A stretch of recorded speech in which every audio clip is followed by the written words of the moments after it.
আপনার তো দীর্ঘদিনের প্রতিষ্ঠান, এটা তো অভ্যাস হয়ে যাওয়া উচিত। একটা নতুন হলিসের আনাড়ি শব্দটা আমরা ব্যবহার করি, কিন্তু আপনারা তো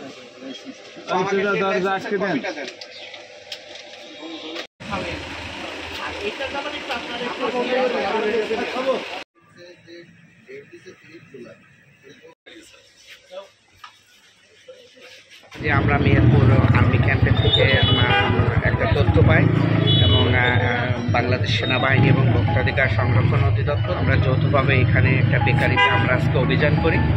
অভিযানের পরিপ্রেক্ষিতে যে অসঙ্গতিগুলো আমরা পাই সেই বিষয়ে তাদেরকে কিছু নির্দেশনা প্রদান করা হয়েছে এবং এই অসঙ্গতিগুলোর জন্যে আমরা ভোক্তাধিকার সংরক্ষণ আইনের 3টে ধারায় 40,000 টাকা জরিমানা করা হয়েছে এবং ওনারা একটা নির্দিষ্ট টাইম সময় চেয়েছে।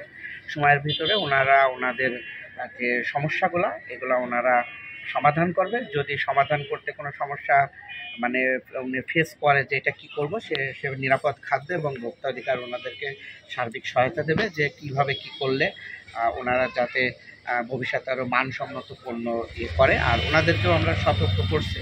এখানে কমিটি, বাজার কমিটি, বাংলাদেশ সেনাবাহিনী, নিরাপদ খাদ্য এবং সাংবাদিক এবং Bangladesh consumer association of Bangladesh ক্যাবের প্রতিনিধি এখানে উপস্থিত ছিল।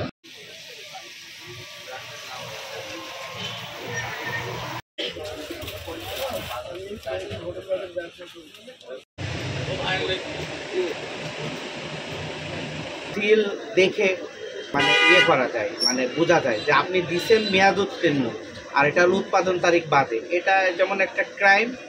দ্বিতীয়ত আপনি যে চেরি বলে যেটা কেকে দিচ্ছেন, এটা মেহেরপুরে বা আমরা এখানে যতগুলো ফলের দোকান আছে সবাইকে বলা হয়েছে যে চেরি ফলটা বিক্রি করবেন। ওই যে একজন মনে হয় আনছে, ওই যে বড় বাজারে যে হ্যাঁ ও নিয়ে আসছে চেরি। আমরা কয়েকদিন আগে, গত 2-3 মাস আগে সবাইকে আমরা জানাইও দিয়েছি, রেডও দিয়েছি। 2-1জনকে পাইছি মানা করে দিয়েছি, বলেছে এটা সম্পূর্ণ সরাই ফেলেন। আর করমচা বলে বিক্রি করেন, বাট চেরি বলে বিক্রি করেন। আপনারা যে চেরিটা দিতেছেন ওটা আবার 4 মাস, ওটা আবার কয়েকদিন আগে ডেটও শেষ হয়ে গিয়েছে। আর আপনারা রানিং আজকে আমরা কেক পাইছি।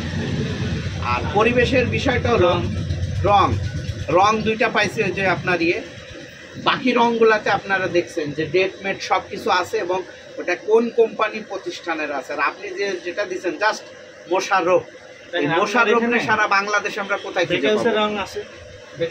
যে আপনারা কাস্টমারকে ঠকাচ্ছেন, যেটা কবে উৎপাদন, এটা ডেটটা কবে, এটা আপনারা প্রপার ভাবে সিল মারতেছেন না।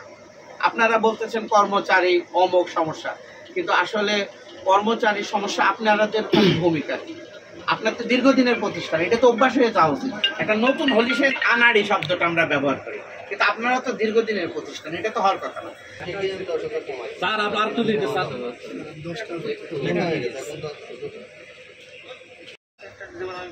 মোস্তফা ট্রেডার্স থেকে আমি 6-7 হাজার টাকা দিয়ে 5 লিটার ফ্লেভার কিনবেন, সেকেন্ডারি তো 5 লিটারের দাম 600 টাকা।